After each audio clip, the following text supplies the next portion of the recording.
Hey y'all, my name is Zan Demore and welcome to the channel. If you're new here, welcome. On this channel, we talk about photography, camera gear, and all things tech. So if you're into that, hit that subscribe button and stay tuned for more content.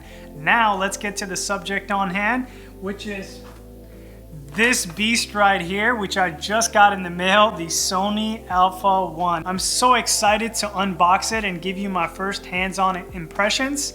But before we do that, I just wanted to share my photography journey with you.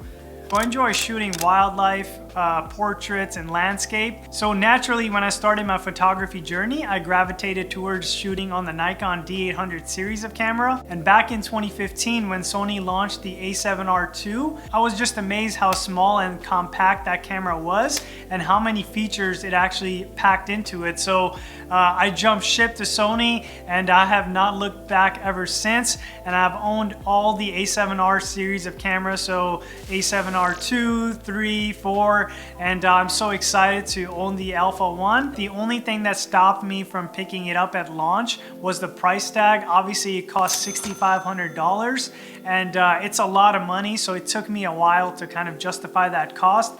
But after reading countless reviews and watching YouTube videos, I realized that this camera is packing 3 cameras into one. So you're getting the A7R, A7S, and A9 all in one single body, and that just pretty much sold me. And if you were to pick up all 3 of those cameras, that would cost you $10,000. So $6,500 might be justifiable for this camera. But enough of me chit-chatting. Let's actually head back to the desk and unbox it and give you my first hands-on impressions. Before we get into what's inside, let's inspect the box. I want to show you guys the front image. Look how beautiful this looks. The Sony A1, and on the side, the A1. It looks amazing. Let's see what's actually inside of this box. So obviously, with like most standard Sony cameras, you get your warranty and all the paperwork, so you can register on Sony's website in case you want to claim any warranty. They also provide you with a USB Type-C to USB cable, so that's very nice. It'll come in handy when you want to charge when you're traveling. Before we get to the main thing though, let's look around. I know this comes with obviously the charging cable, and then I'm not even sure what this is. There's also a charger, the battery charger also included, obviously. Standard A1 camera strap is also included. I'm probably not gonna use this. I already have a Peak Design slide, which I really like. Down at the bottom, we have the battery, of course. Okay, so now the main compartment, which has the Sony A1, and wow. It feels so substantial, honestly guys. Wow, look at this.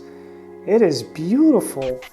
Okay, so I went through the setup process off camera, and let's check out the menu system. Wow, it's so organized now. I'm so used to the old Sony menu system that this is gonna take some time to get used to. But I'm already liking it. You know, pretty much everything is in its right place. So there's color, there's shooting, there's focus mode, there's playback, network, and setup, and all your setting options. So I really like how clean this menu system is. Right off the bat, I noticed this has a similar dial to the A9 series of camera, where you can adjust your FPS from high, medium, low. It's gonna come in handy when you're taking portraits and you want to switch to action photography. The other thing is pretty much standard in most Sony cameras is the mode dial, where you can switch between movie mode, aperture priority, shutter priority, and so on and so forth. Yeah, I mean, like pretty much most things are very similar to the other Sony cameras I've had hands-on with A7S III, and this feels very similar to the A7S III. In terms of weight, I believe it weighs around 715 grams, if I'm not mistaken. So it's pretty close to the A7S III weight. The grip itself feels very nice. I used to own an A7R IV, and this feels right at home actually. So first hands-on impression, I'm very impressed by the build quality of this, and I'm really looking forward to trying it out and putting it to good use. Okay guys, so I've had the A1 for a couple of days now, and I must say that Sony has knocked it out of the park with this one. I've been shooting with the new 51.2 from Sony, and I've actually had the opportunity to shoot a couple of Instagram photos. So if you're not following me on Instagram, make sure you do. I'll leave my handle somewhere on the video. But the photos coming out of this are just incredible. I've also had the A7R4, and I must say that the low light capability of this camera just blows the A7R4 out of the water. On the A7R4, anything above 5000 ISO was just unusable. It was so grainy and so noisy, but with this camera, I'm able to push it past 10,000. No problem. It handles it like a champ. My only gripe against the A1 right now is the rear LCD screen. It's still using that 1.2 million dot screen, which I feel by industry standard is probably one of the worst screen you can put on the camera. I was surprised to find out that Sony put the 2.3 million dot screen on the A7R4 refresh, so I'm not even sure what Sony was thinking by putting an older screen on this camera. But overall, I'm really enjoying using the camera, and I'm really excited to use it even more and share all that experience with you guys.